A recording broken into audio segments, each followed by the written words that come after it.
Islam just defeated. Do I call it defeated? No.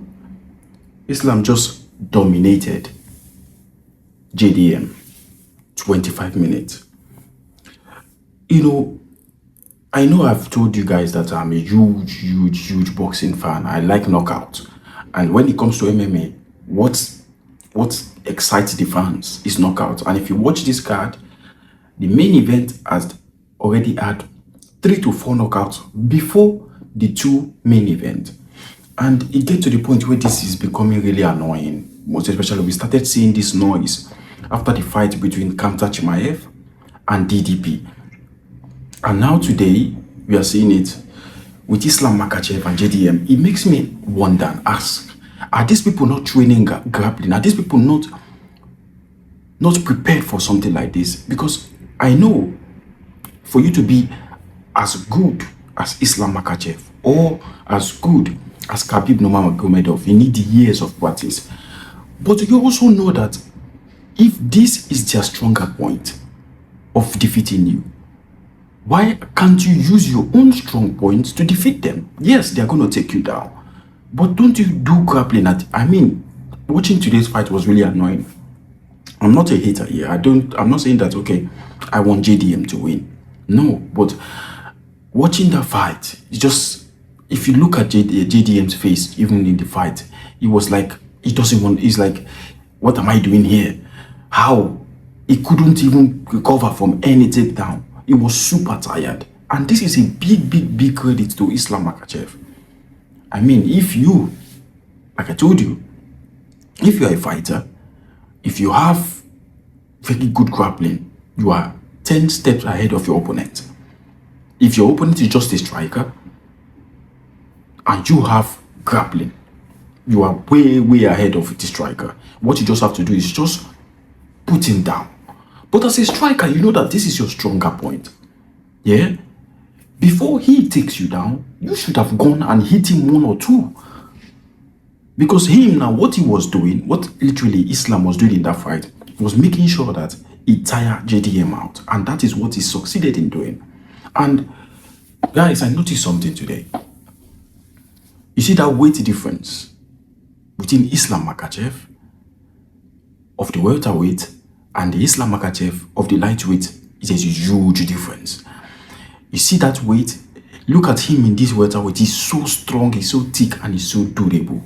And in this weight class, it's going to be super difficult for somebody to beat him. Just like I said with Khamzat Chimaev. This set of guys, I don't know what kind of grappling they do. It's just next level. It just makes me wonder what Belal Muhammad was even doing. What kind of grappling was he doing? Like, you literally came into a fight, JDM. You know that he already told you that this is what he's going to do to you. And he didn't submit him, which is a very big. This is the first time I see Islam Makhachev dominating somebody in the ground, but didn't submit the person. I was even tired for JDM watching the fight because JDM didn't even come up with any other way to just. It was so. Even I started seeing tiredness of JDM in the second round. Maybe the middle of the second round, he already got tired.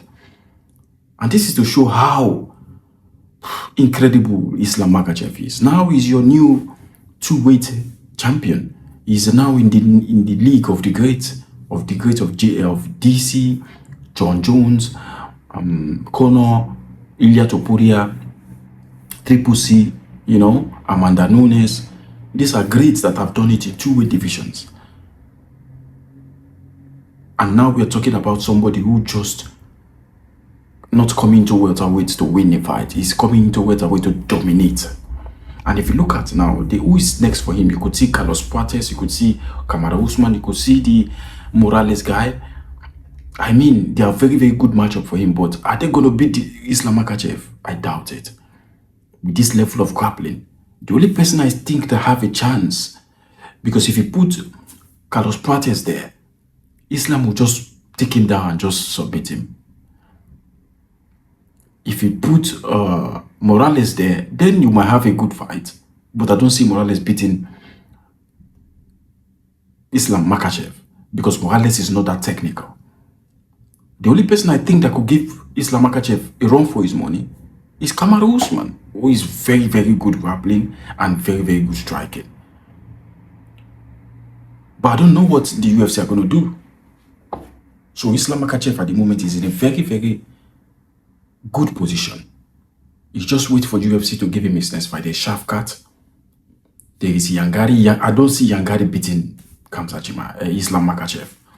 Not even Shafkat can beat Islam Makhachev. If you see the Islam Makhachev today, he was comfortable grappling for 5 rounds, man, without getting tired. Massive, massive, massive kudos to him. Massive kudos to Khabib. Massive kudos to the team. You know, it wasn't even competitive at all. It wasn't competitive. I mean, I literally was just tired. I started even feeling sleepy in the co-main event, watching Shevchenko dominating Zhang Weili. Like, I was like, are these people not training to grapple? Even if you watch them, they were kind of scared. JDM was scared to go into the fire. That's why I like Ilia Topuria. I would love to see that fight between Ilia Topuria and Islam Makhachev. I don't know if the UFC are going to give that fight, but I would love to see that fight. I mean, you need to go into the fire to get into what you want. When you watch Alex Volkanovski face Islam Makhachev, the first fight, you see that he wasn't even scared to move forward because he knows that once he grapples him, he's going to stand up. And it feels like, okay, JDM was worried about he's getting up. But at the same time, there's something that people are not giving credit for when it comes to Islam in this welterweight division. I've said it before. I said that is weight. It looks durable, it looks stronger, and it looks comfortable taking somebody down in this welterweight division than in the lightweight division where he has to lose a lot of pounds. Honestly, I'm not going to say too much on this because there's literally nothing to say. We already knew Islam Makhachev is the massive favorite, and he just showed us why he's the pound for pound #1 in the world. Kudos to him. Congrats to Islam Makhachev and his team. Now his name is in the record book as one of the greats who have done it in 2-weight division. The co-main event, like I said, Shevchenko against Zhang Weili, it was really boring. Although that doesn't stop me from giving credit to who credit is due, which is Shevchenko, who dominated Zhang Weili. Zhang Weili, who is coming into that fight with a very, very huge momentum, dominating her weight division and coming up to try her luck.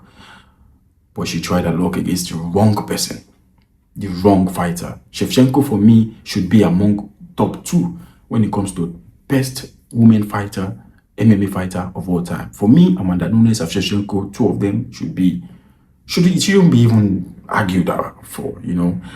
And watching that fight was total dominance. Everywhere, put her on the floor, dominated her, striking, everything, even landed some kick in the tummy, you know.